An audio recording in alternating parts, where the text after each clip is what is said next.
Team کو اس بار جو assignment کرنا ہے وہ کھوج ہے ایک ایسی سرزمین کی جو پاکستان میں کسی حد تک کربلا کی مجموعی فضا سے مماثل ہے، اور جہاں عزم، حوصلے اور بشارتوں کی حیرت انگیز داستان ہماری منتظر ہے۔ ہم نے گوگل کر کے اپنی منزل کا نقشہ نکالا۔ ہمیں سفر کرنا ہے جاگیر علی اکبر کا۔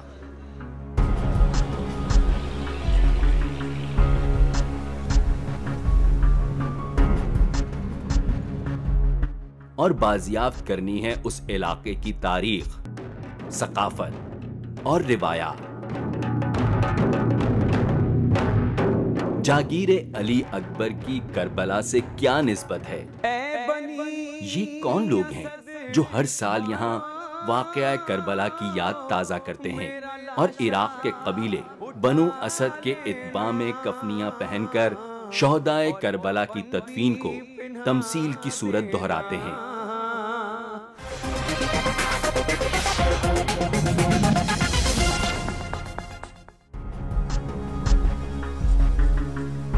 صوفیہ کی سرزمین سندھ خدا کے برگزیدہ بندوں کی رحمتوں اور برکتوں سے مالا مال ہے۔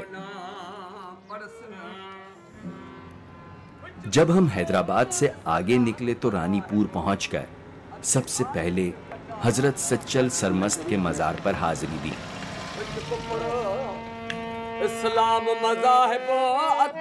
اور تصوف کی سب سے بڑی علامت یہاں سچل سائیں کا مزار ہے، جہاں ہمہ وقت زائرین کا ہجوم رہتا ہے۔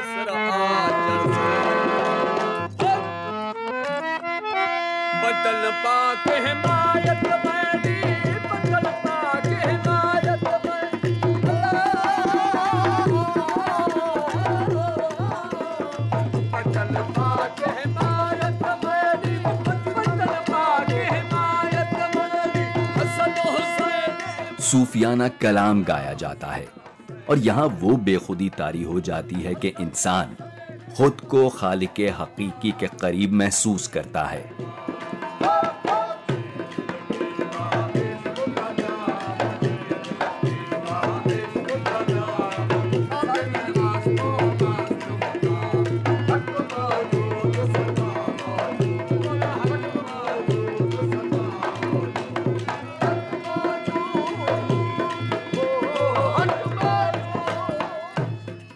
سچل سائیں کے مزار پر حاضری دے کر ہم چلے اپنی منزل کی طرف، جاگیر علی اکبر کی طرف۔